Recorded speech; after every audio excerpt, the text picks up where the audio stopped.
primero agradecer mucho a Diana, la doctora Diana está en su rotación por fuera de acá de Colombia y sin embargo estuvo muy comprometida con la preparación de este tema, en la cual el doctor Juan Luis la asesoró. Es la evaluación preanestésica del paciente que va para cirugía de resección pulmonar mayor y le voy a dejar el micrófono a ustedes para que abran la reunión. Muchas gracias. En la mañana de hoy vamos a hacer el abordaje de cómo podemos hacer una valoración objetiva de los pacientes que van para una resección pulmonar mayor.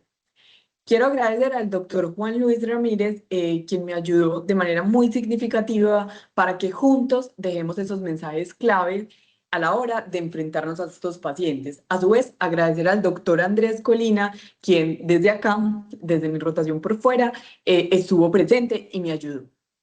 Entonces, lo primero que vamos a tratar de hablar es una introducción de por qué este tipo de procedimientos son importantes y cuál es el papel que juega el anestesiólogo y cómo se puede hacer una valoración objetiva para que usted de manera precisa tome decisiones. Una de ellas es, ¿su paciente puede o no tolerar la intervención quirúrgica? Y eso lo vamos a determinar con 3 parámetros. El primero es la valoración de la función mecánica del pulmón. Posteriormente, evaluar la capacidad que tiene el pulmón para transportar ese oxígeno a la sangre, entonces el parénquima pulmonar, y de forma subsiguiente sería la valoración cardiopulmonar. Finalmente, un algoritmo que nos permita determinar cuál es el riesgo quirúrgico del paciente y si es apto o no apto para ser llevado a esto. Unas conclusiones y una infografía con los mensajes. Entonces, para empezar este camino, debemos entender por qué es importante el contexto de cirugía de tórax y anestesia. Y es que los pacientes que son llevados a este tipo de procedimientos generalmente tienen una patología oncológica y generalmente son de causas malignas, sean pulmonares, esofágicas y mediastínicas. En este contexto, el procedimiento quirúrgico tiene principalmente un objetivo terapéutico y hacerlo de manera temprana en pacientes que son candidatos se asocia a mejor supervivencia a largo plazo. Por lo tanto, estos procedimientos no son del todo electivos, sino que podríamos definirlo como tiempo sensible, ya que si el paciente se realiza el procedimiento de manera temprana, podría determinar o no que si se espera más, podría llegar a una metástasis. Entonces es impactar en la supervivencia de nuestros pacientes. Y hay algo importante y es que con las campañas que se hacen para una identificación temprana de procesos infecciosos, la mayoría de causas de que los pacientes sean llevados a una cirugía de tórax es oncológica, pero las causas benignas como las bronquiectasias localizadas y los empiemas también hacen parte de este foco, de este tipo de pacientes que pueden llegarnos a la valoración. Es ahí donde jugamos un papel determinante y es primero entender que este tipo de pacientes ya vienen con un deterioro de su función pulmonar y esto de entrada ya se convierte en un factor de riesgo de complicaciones. Nuestro papel es determinar cuál es el efecto posoperatorio en la función respiratoria de dicha intervención y definir si el paciente va a quedar con una buena capacidad pulmonar y lo puede tolerar o en definitiva no es el candidato. ¿Y cuál es el riesgo de que presente alguna complicación cardiopulmonar? Entonces, nuestro papel es hacer una estratificación temprana. Para poder hacerlo, debemos tomar decisiones de maneras informadas y adecuadas para poder impactar en los desenlaces.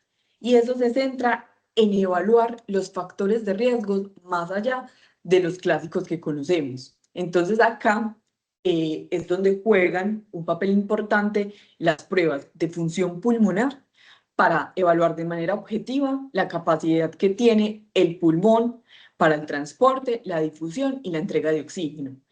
También la valoración cardiovascular Y otro de los factores que ha jugado un papel determinante últimamente es la fragilidad.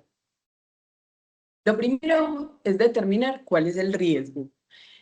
Estos tipos de procedimientos tienen un riesgo intermedio y un riesgo alto de presentar complicaciones cardiovasculares en los 30 días posterior a ellos. Entonces, intermedios son aquellos que son intratorácicos no mayores, mientras que los de riesgo alto es la neumonectomía. Entonces ya evaluamos uno de los factores y nos hacemos una idea de cuál es la intervención. La otra manera es determinar qué procedimiento quirúrgico va a ser llevado a mi paciente. Entonces, este se puede dividir en dos formas, anatómica y no anatómica. Esta última también se conoce como resección en cuña y es aquella en la cual se hace una resección de una parte del pulmón, pero no hay una separación, no hay una ligadura de los vasos contribuyentes y las vías respiratorias menores que hacen parte de esta zona. Principalmente el objetivo es diagnóstico, entonces son lesiones o nódulos o masas pulmonares en las cuales deben llevar a una biopsia. La otra clasificación es la anatómica, en la cual ya se hace una separación, una ligadura del componente vascular y de las vías respiratorias menores del segmento o del lóbulo pulmonar. A su vez, esta división anatómica tiene una clasificación. Entonces, está la neumonectomía, que es la resección total del pulmón. Entonces, una neumonectomía derecha, una neumonectomía izquierda.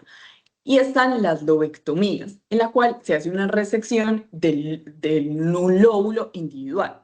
Puede ser una bilobectomía. Y la otra es cuando ya se separan los segmentos, que se conoce como una segmentectomía. Entonces, después de haber visto cómo se clasifican y el riesgo según el procedimiento al que vaya a ser llevado, debemos tener en cuenta cuáles son los pilares de esa valoración preanestésica. Y la primera es que para usted determinar si el paciente tolera o no el procedimiento planteado es la valoración cardiovascular e identificar cuáles son los factores de riesgos que se pueden optimizar. La segunda es evaluar la mecánica respiratoria y posteriormente el parénquima pulmonar. Entonces vamos a dar inicio a estos pilares anestésicos. Entonces hay una relación intrínseca y que es proporcional entre el corazón y pulmón, ¿cierto? Entonces ahí hay que hacer una valoración cardíaca juiciosa y muy precisa para determinar cuáles son los pacientes que de entrada son un alto riesgo quirúrgico. Y estos se dividen en dos. El primero de ellos es la presencia de una patología cardiovascular inestable, entonces un infarto agudo de miocardio, una falla cardíaca aguda. Ese paciente no es candidato al procedimiento, se debe optimizar previo a llevarlo. Y el otro grupo sería los pacientes en los cuales usted no puede optimizar su patología de base porque ya tiene todos los medicamentos, porque ya tiene todas las estrategias. Por ejemplo, una falla cardíaca con una fracción de eyección reducida. Ya está con todo el tratamiento. De entrada, usted sabe que su paciente tiene un alto riesgo cardiovascular. Y siempre se debe hacer de manera objetiva. Para hablar un lenguaje universal, se crearon las escalas. Entonces hay dos que están validadas y se utilizan en las guías. Entonces está el índice cardíaco revisado y el índice de riesgo cardíaco torácico revisado. Entonces, el índice de riesgo cardíaco, también conocido como índice de Lee, se creó en 1999. Había una proporción de pacientes que iban a ser llevados a cirugía de resección pulmonar, pero no eran el objetivo de esa población. Este está validado para pacientes que van a ser llevados a una cirugía mayor que no sea cardio y que no sea emergente. Posteriormente, en el 2010, se creó una específica para tórax, que es el índice de riesgo cardíaco torácico revisado, y fue validada en pacientes que fueran sometidos a una resección pulmonar. Acá vamos a ver las dos, y lo importante es que pueden utilizar cualquiera de las dos, sino que usted se familiarice y las sepa interpretar. Entonces, el índice de riesgo cardíaco revisado evalúa diferentes factores y a todos les da un punto. Entonces, el riesgo de cirugía, la historia de enfermedad coronaria, falla cardíaca, ACV, diabetes con uso de insulina y la creatinina. Y los pacientes que tengan una puntuación de 2 tienen riesgo de complicaciones mayores del 5%. El punto de corte va a ser 2. Entonces, de entrada, los pacientes que por el índice de riesgo cardíaco nos da 2 tienen riesgo de complicaciones, entonces estarían en el eslabón de tener riesgo de complicaciones. Y el otro es el índice de riesgo cardíaco torácico revisado. Entonces, como vemos, se le da una puntuación de 1.5 a la historia de enfermedad coronaria, el antecedente de enfermedad cerebrovascular y a la neumonectomía. De entrada la puntúa como 1.5 y la creatinina le da 1. Nuevamente, el punto de corte es 2, que serían los pacientes del grupo clase C. Tienen un riesgo de complicaciones que se acerca al 20%. La primera recomendación es que todos los pacientes que van a hacer una resección pulmonar es evaluar la función cardiovascular, hacerla objetiva a través de las guías y eso lo podemos hacer con los scores de riesgo, donde hay un valor, sea LI o sea el índice cardíaco torácico, el cual es 2. Entonces, menor de 2, ya vamos a seguir con el siguiente pilar de la valoración preanestésica, que es la parte funcional. Y ya después, si el puntaje es mayor o igual a 2, se debe optimizar previo a la intervención quirúrgica. Después de haber definido el riesgo cardiovascular, continuamos con el siguiente pilar, que es la valoración pulmonar. Entonces, esto se debe hacer a través de un TREP, que es evaluar la función mecánica, la función del parénquima pulmonar y la interacción cardiorrespiratoria. Para que tengamos un esquema mental y sea más fácil realizarlo, vamos a hacerlo con una analogía. Y es que la forma de transportar el oxígeno va a llegar de la forma atmosférica hacia los alvéolos a través de la función mecánica. Posteriormente, ese oxígeno debe llegar a la sangre. Eso se realiza a través del parénquima pulmonar.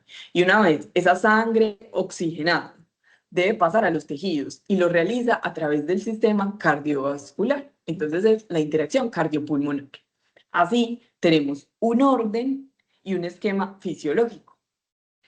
Entonces, hablando propiamente de estos pilares anestésicos, es importante recordar que dentro de los protocolos ERAS, la cirugía torácica tiene un capítulo propio, pero dada la importancia de este tipo de procedimientos y las graves complicaciones que se han visto, se han creado diferentes estrategias. Esta se conoce como ERSAS, que por su traducción al inglés significa estratificación temprana del riesgo y el manejo con las estrategias. Entonces ellos dicen, evalúe su función respiratoria, que ya vimos cómo lo podemos hacer de manera fisiológica.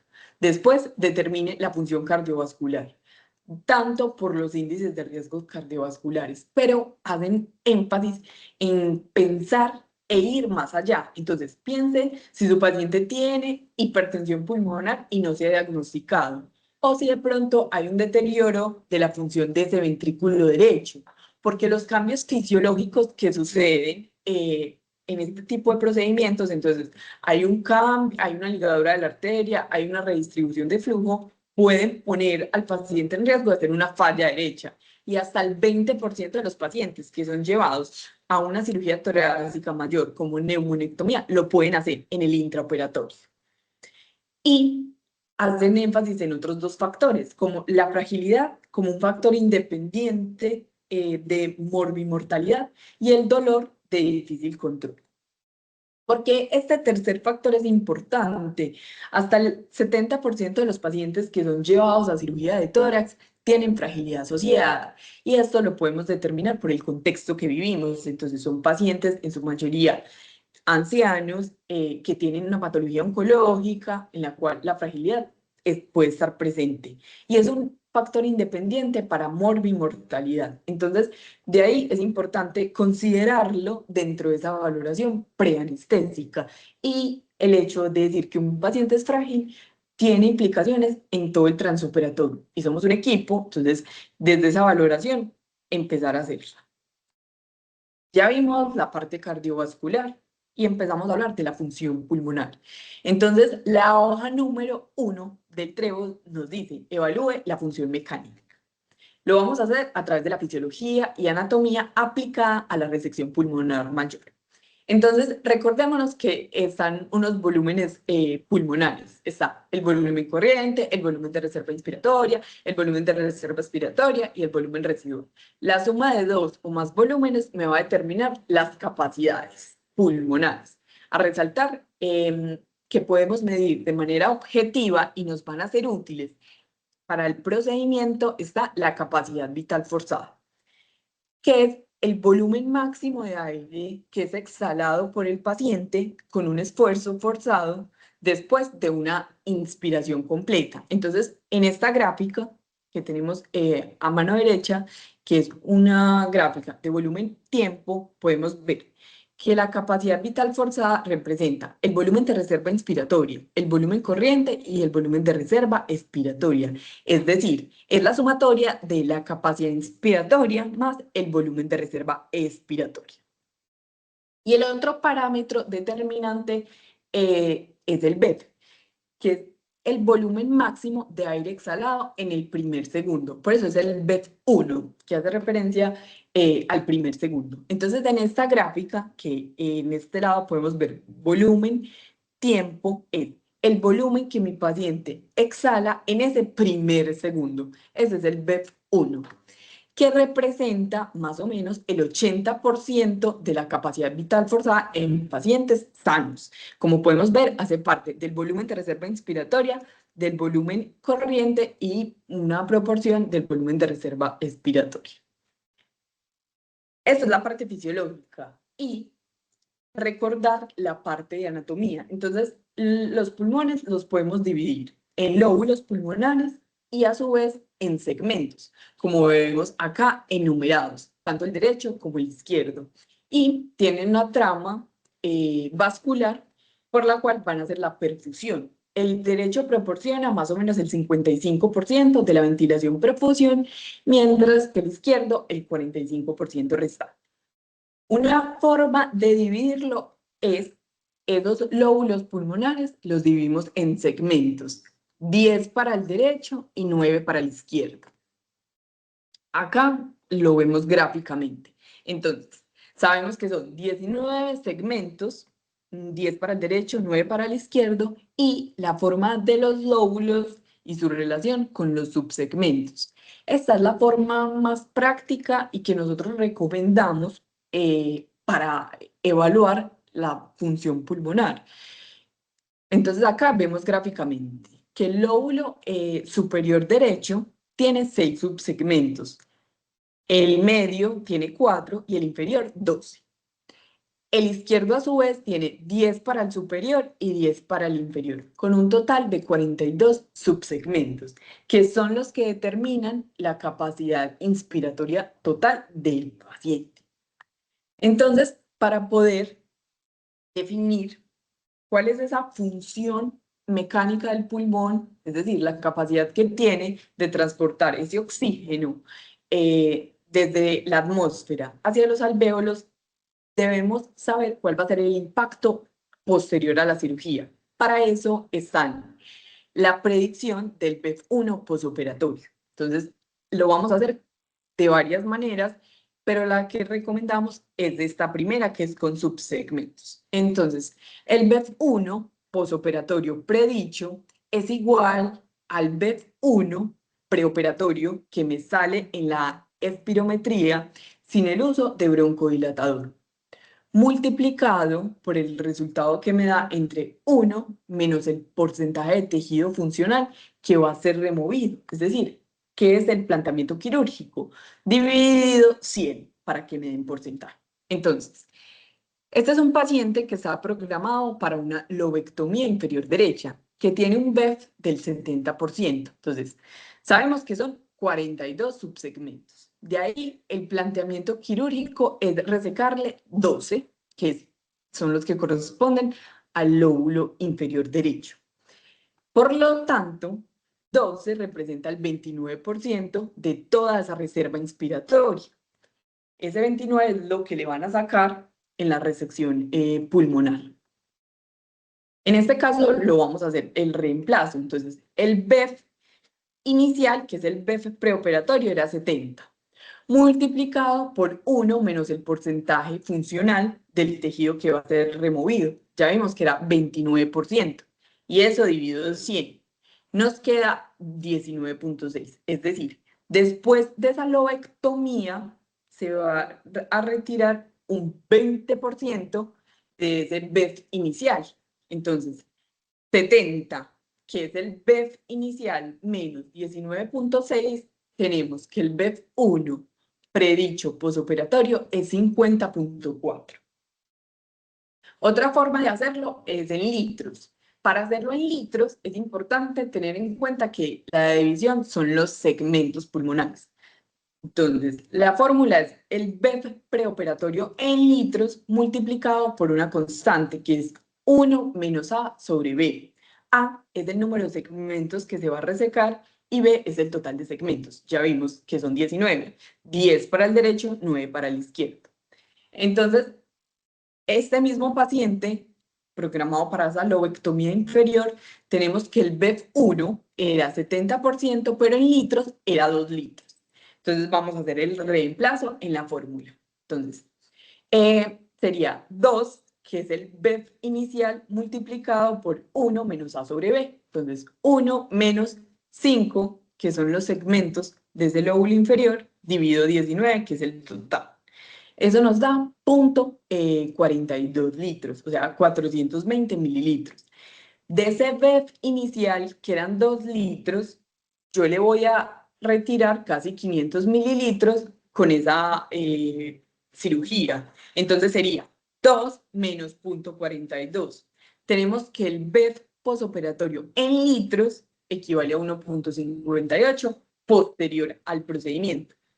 Debemos calcularlo en porcentaje, porque los algoritmos los determinan de esta manera. Entonces, 2 litros equivale al 70%, que es el BEF que tiene mi paciente, 1.58, que es el nuevo BEF posterior a la resección quirúrgica, ¿a cuánto equivale? Y vemos que es un valor similar, 55.3. Y la tercera forma, que también está relacionada con los segmentos, es hacer una regla de 3. Y es que en total son 19 segmentos que me dieron que eran un BEF de 70%. Convertidos a número entero es 0.7. Si mi paciente le van a hacer una lobectomía inferior, le van a retirar 5 segmentos. 19 menos 5 da 14. Y esta regla de 3 nos da un BEF1 postoperatorio en número entero 0.51 y transformado a porcentaje 51%. Entonces, estas son las 3 maneras, son fáciles y son prácticas. Lo importante es que usted comprenda cuáles son los pasos a realizar y por qué lo está haciendo. Hay un punto de corte que es 60. Entonces, los pacientes que tienen un BEF1 predicho posoperatorio menor a 60 son de alto riesgo y hay que tomar otras medidas. Pero hay un límite mucho mayor y es que se sabe que los pacientes que el BEF1 predicho posoperatorio es menor al 40 es un predictor independiente de que presente complicaciones cardiopulmonares en el posoperatorio. Entonces, de entrada, estos pacientes no son candidatos al procedimiento solo por este parámetro. Ya ese oxígeno es transportado a los alvéolos, debe pasar a la sangre. Y eso se evalúa a través de la función del parénquima pulmonar. Entonces, ese intercambio gaseoso es tan importante como solo el proceso de transporte, porque permite el intercambio entre el lecho pulmonar, vascular y los alvéolos. Para poder medir esa capacidad de difusión del oxígeno, la prueba ideal es la capacidad de difusión de monóxido de carbono, que es un reflejo de la superficie funcional total de esa interfaz alveolo-capilar.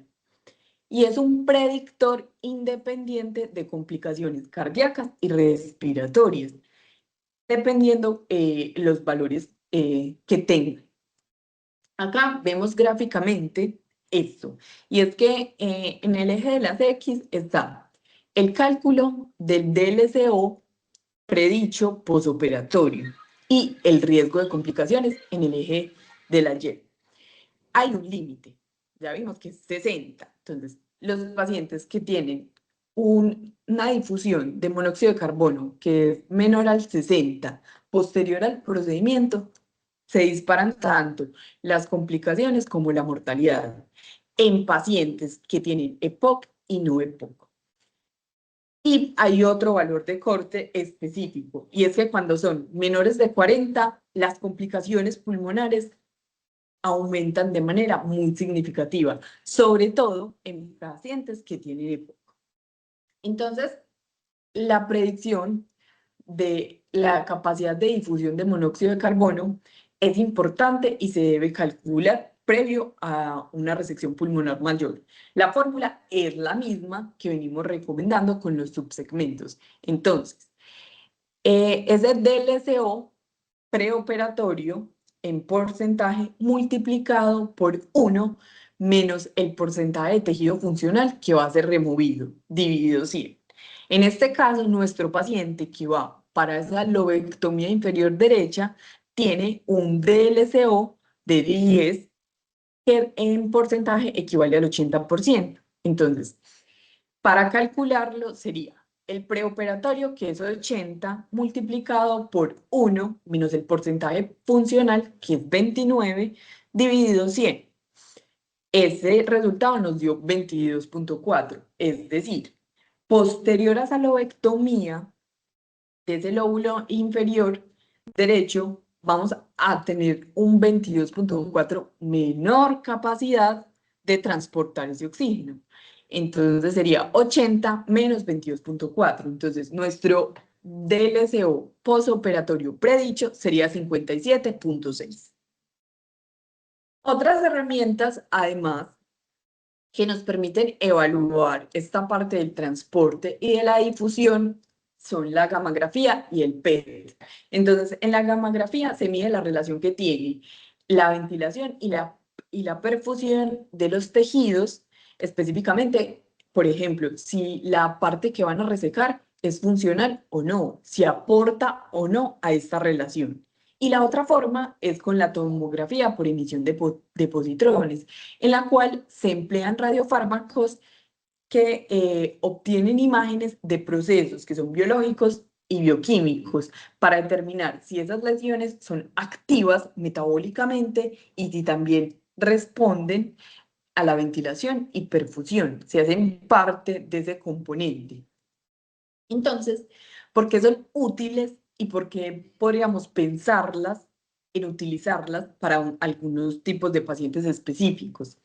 En aquellos en los cuales, después de usted haber hecho el cálculo del BEF1 predicho posoperatorio y la difusión de monóxido de carbono le da un valor bajo, pero usted quiere determinar cuál es el aporte en el transporte y en la difusión de oxígeno de los segmentos pulmonares que se va a resecar. Entonces, para hacerlo gráficamente, este paciente sería una resección del lóbulo superior derecho y vemos que tiene una lesión en todo ese lóbulo.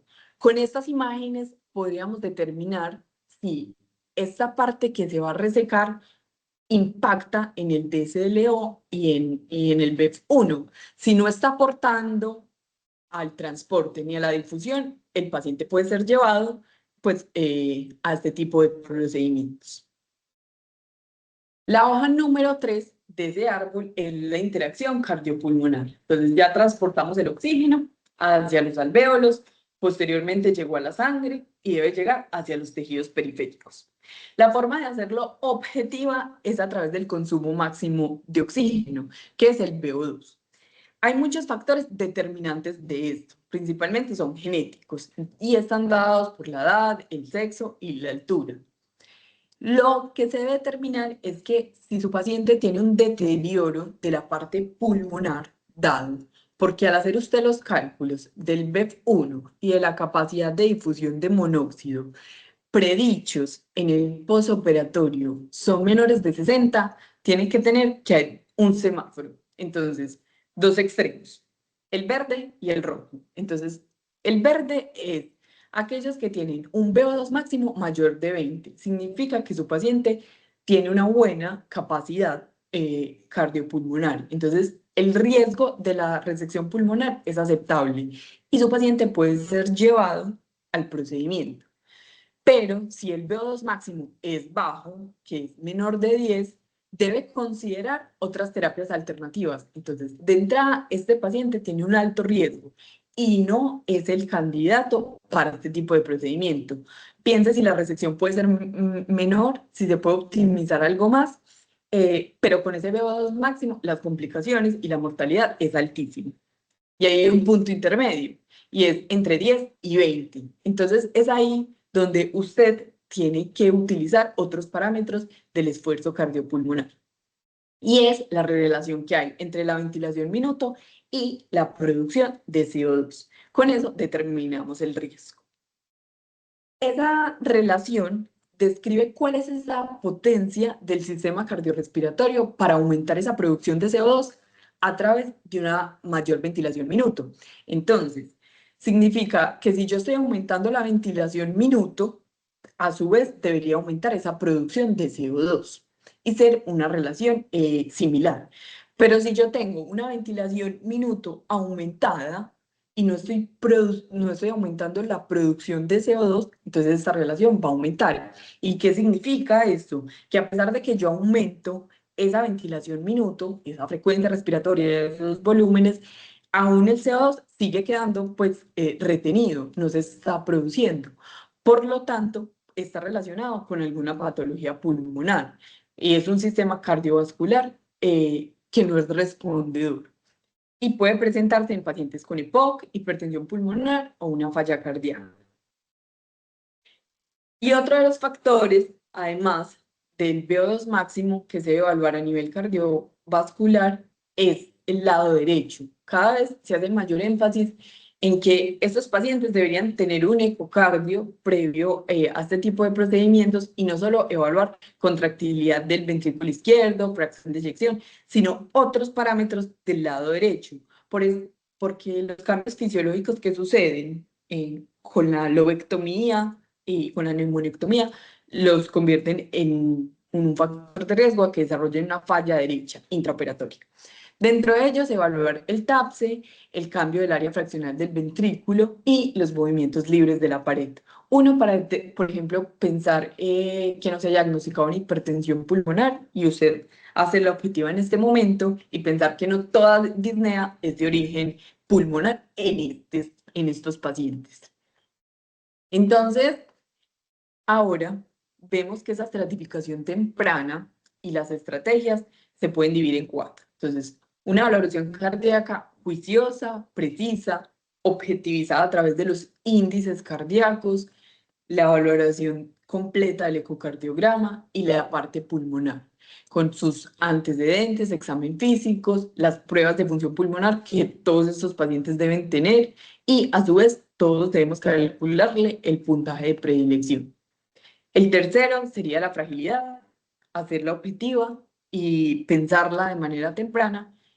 Y el dolor para definir cuáles son mis pacientes que tienen riesgo de dolor y cuáles estrategias se pueden implementar.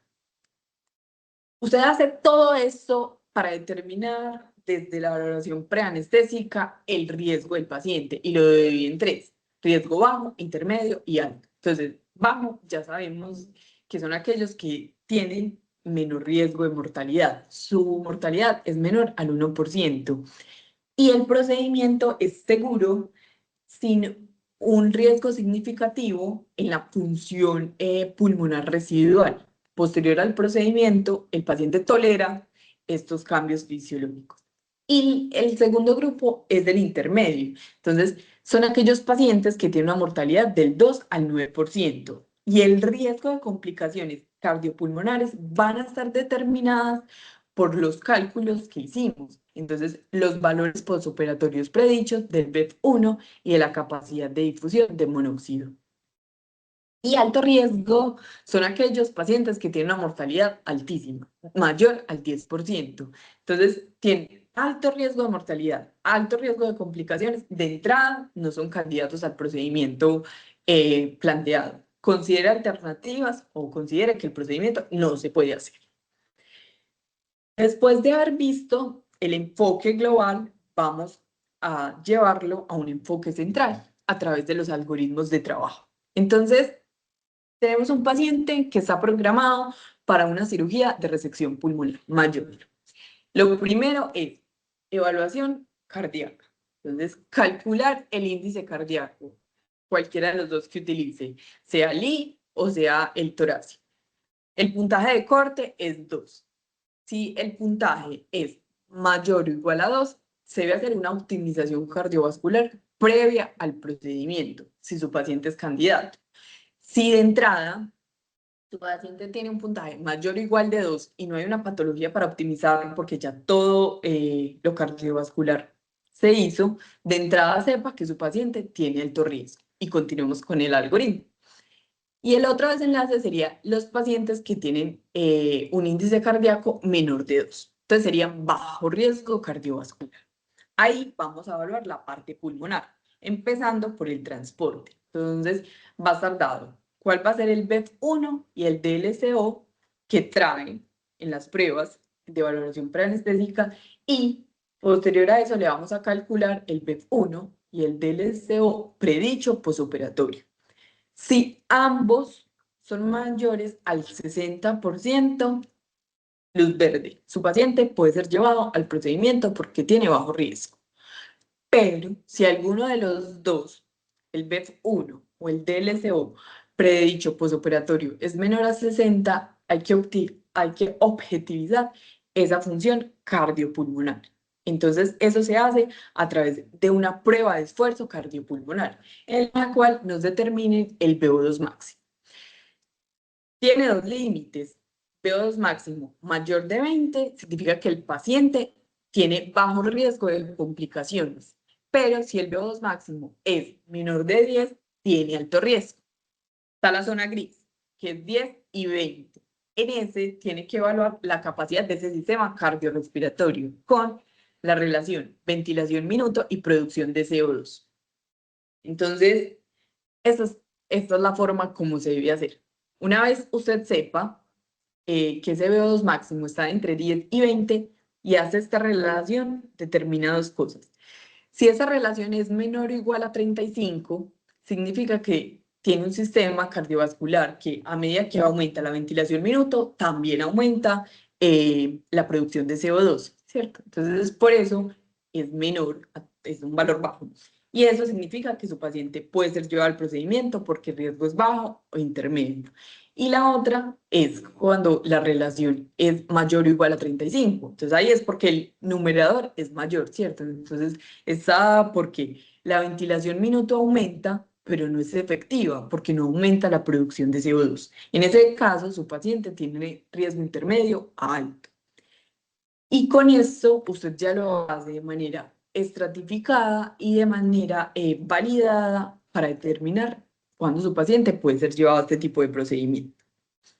Entonces, para finalizar, quiero hacer énfasis en que dentro de nuestro papel como anestesiólogos es hacer una adecuada gestión del riesgo. Y para hacer una gestión es importante reconocerlo. Entonces, primero, tengamos un orden fisiológico, entonces determinamos el riesgo cardiovascular. Después nos vamos a la función mecánica, transportar ese oxígeno hacia los alvéolos. Después evaluamos la función del parénquima pulmonar, la capacidad que tiene para llevar ese oxígeno hacia la sangre. Y posteriormente, como a través del corazón y de todo el sistema cardiovascular, llega a los tejidos. Una vez usted hace ese orden fisiológico, sabe cuál es el riesgo de su paciente y puede gestionarlo. La segunda es que las herramientas de estratificación del riesgo permiten que hablemos un lenguaje universal, que sepamos que somos un grupo multidisciplinario en el cual cada vez tenemos más interacciones y es lo ideal. Entonces, si tenemos un algoritmo que nos permita estratificar cuáles son el riesgo de complicaciones cardiovasculares y pulmonares de este tipo de pacientes que van a una cirugía mayor, nos permite tomar las decisiones que impacten en los desenlaces transoperatorios, desde la optimización, desde la evaluación intraoperatorio y el postoperatorio, para que nuestros pacientes les vaya bien, que es pues, nuestro objetivo. Finalmente, en este QR pueden descargar la infografía con unos mensajes clave que le dejamos a todos y muchas gracias a todos por estar presentes.